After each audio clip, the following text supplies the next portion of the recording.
So nothing was said in a way to really hurt the girls. Welcome back to The Things. My name's Lauren Ashley Beck. All right, The Things fans, I want you to brace yourself. We have a very special guest in studio today. I know I say that all the time, but not all of them are TikTok stars like our guest today, Greg Metelus. How you doing today, Greg? I'm good. How are you? I'm great. Thank you so much for joining us today. Thank you for having me. Right off the bat, I know it was Nakia for you. Yeah. Did that happen instantaneously? Like once you saw her, you were like, that's who I want? Yeah, like I think even her, I think she's seen it too. Because when she walked down, me and her made eye contact, and that's why I figured like that's who I'd go for. Like just even though I didn't see the other girls, like when she walked down and me and her made that initial eye contact, I was like, yeah. Let's talk about opening up to Nikia. Because I know you had a little bit of a hard time with that. Mm-hmm. Why do you think that was? Do you think it was the fact that there were a bunch of other men, the cameras? What was it? For me, opening up is like huge because like I grew up in a household where my mom's always taught me, don't trust just anybody. And like I'm the type to do something and then learn from it. So I've been burnt a lot, trusting people and hoping they'll be there for me. So it got to a point, like I remember like I was probably like 16, 17 where I was just like, all right, like that's it. So then really it was kind of just like I've just never opened up like to anyone up until like I probably was the first time I opened up was like when I was 22 with my boys and I was going through something and I already went through it and I'm over here like needing their help, but they had no idea what was going on until I was like, yo, so this is what happened. And they were like, bro, like you could have told us this. We would have been there for you. We could have helped you so you wouldn't end up in that situation. But at the time, I just, I didn't trust anybody. Do you think that the cameras were an obstacle in making a deeper connection with Nikia? Yeah, because, for me, not really, but I do know, like, with her, because I know her outside of the show. I've spoken to her outside of the show. So her personality outside of the show versus on the show were very different. Like, she's very, like, she gonna talk shit to you, like, in real life. On the show, Interesting. Yeah, but on the show, she was very like, oh my God, hi. And it was like, that is her, but she also gets spicy when she wants to. So it was kind of just like, okay, like, the cameras definitely, like, kept you in one lane. Was being on a reality show a goal of yours? Yeah. When I restarted like my social media and stuff like that, the reality show was one of like the last things. I'm like, okay, I need to do something that's not just on social media. So the reality show is probably one of the easiest things to get into if you know people and you know how to get into the interviews and stuff like that. So yeah. Very cool. How did you get on F-Boy Island? My manager actually hit me up and he was like, hey, like there's this untitled dating show that's going to be on HBO Max and it's new. Because he knew I wanted to be on something fresh. Like I interviewed the dude Too Hot to Handle and I did love them, but it was going to be a season 3 and I was like, and then a year later, so I was like, I don't know. And then this one was like, the turnaround was like 2-3 months or something like that. So I took this one instead. So when you found out that it was going to be called F-Boy Island, did you still want to play the game? Yeah. It was good. It's a chance to win 100K. Like, you're on an island and you basically like get to show out in a way. So I was ready for it. Seeing the competition for the first time, what was the thought? Honestly, like people laugh at me when I say this, but my first thought was no one has a beard like me, so I don't gotta worry. Like I seen them and they all had like little facial hair, baby beards, and I was just like, oh, I'm good. When you found out that there were going to be 24 men competing for the hearts of 3 beautiful women, were you concerned at all? Yeah, because when I seen all the guys, like they were obviously like all the guys come from a certain background and they're all good looking men. So it was just like, okay, it all really depends on like what the girl's type is. Because we had Asian, we had white, we had black, we had Latino, like we had all of it. And it was just like, okay, so it really depends on what the girl likes. Like if she's picky, it's going to be a tough one. I heard that you and OG Jared, your favorite person on the show, almost came to blows. Can Yeah. we talk about that? Can we do a story time?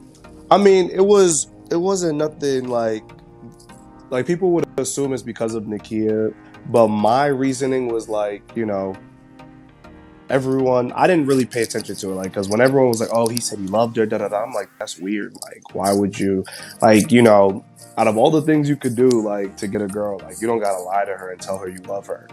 And then for me, it was kind of like, she's gonna look stupid on TV. And we were like, and I was just like, we can't have a black woman looking stupid on TV. Like, that's like, even though we trying to win a game, like, cool, but, there's a certain line we can't cross. So it was that one episode where him and Colin got into it. So right before him and Colin got into it, we were talking, and I was on the ground, like on the floor, while they're on the couches. So I'm on the floor, and they start yelling at each other, going back and forth, and everyone's trying to understand why they're yelling. So I'm like, yo, shut up, Nikia. This is why they're arguing, because we don't want you looking stupid. Okay, like, that's the whole thing. Like, no one really cares. Like, if you choose him, cool, but we just don't want you looking stupid. He felt some type of way, so he stood up over me, and then I was just like, yeah, no. Yeah, Greg, I want to really applaud you for that. I mean, protecting black women is something that is so important, and it's often overlooked, and I think that you had her best interest at heart is amazing. Yeah, I mean, she knew it. Like, she said it when she eliminated me. Like, she knew, like, I was just there for her. Like, I wasn't really there to really try to get her, just because at a certain point I was kind of just like, there's too much going on. But she knew.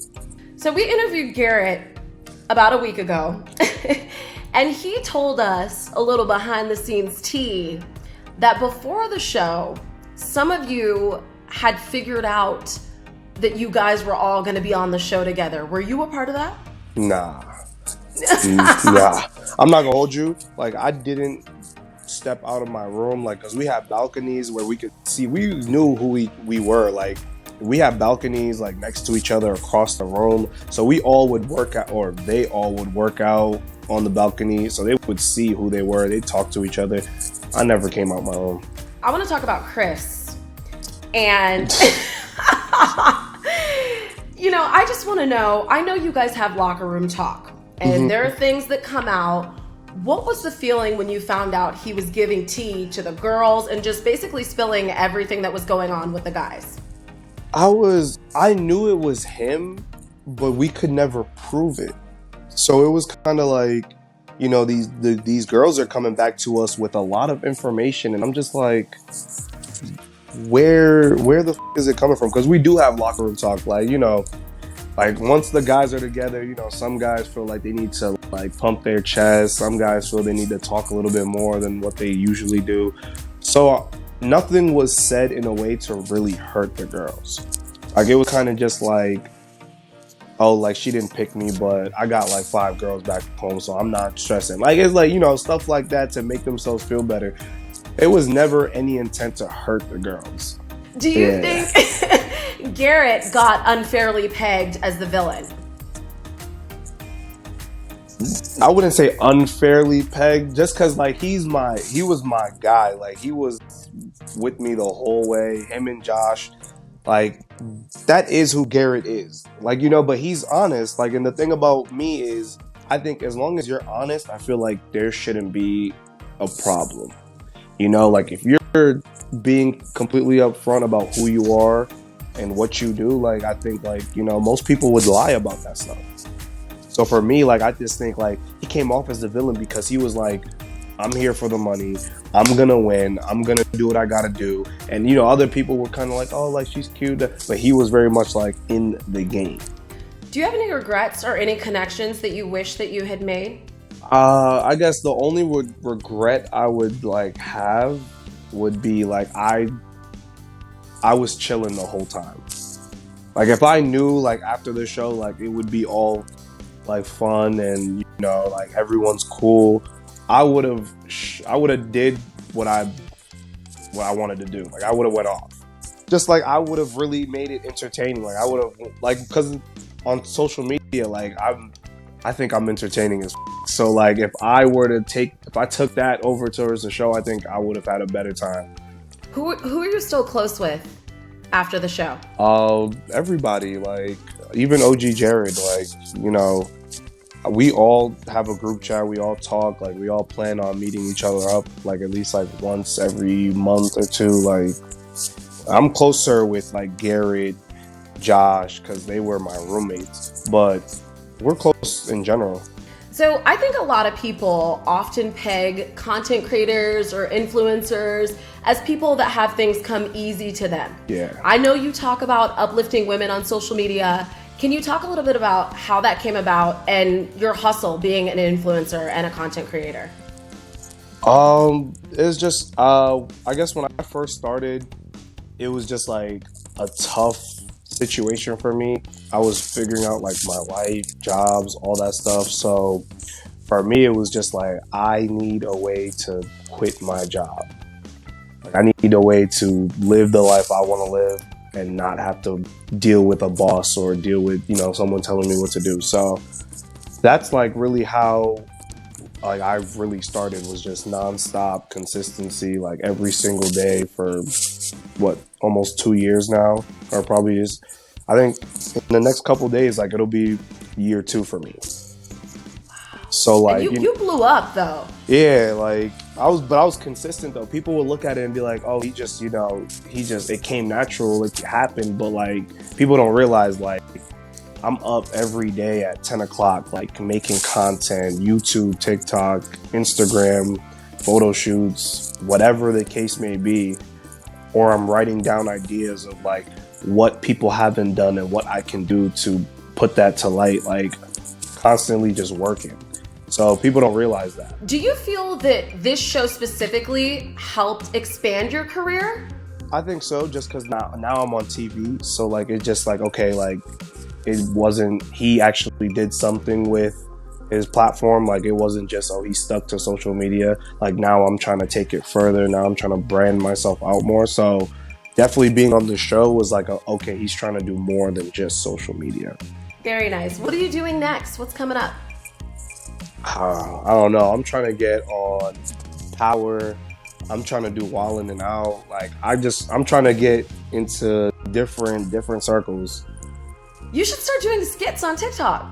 I'm going to. I started doing like Haitian skits just because like I'm Haitian, and like those have been doing really well. So like I think I'm about to just like go full force with that, and then like, you know, just add a little bit of extra stuff in there.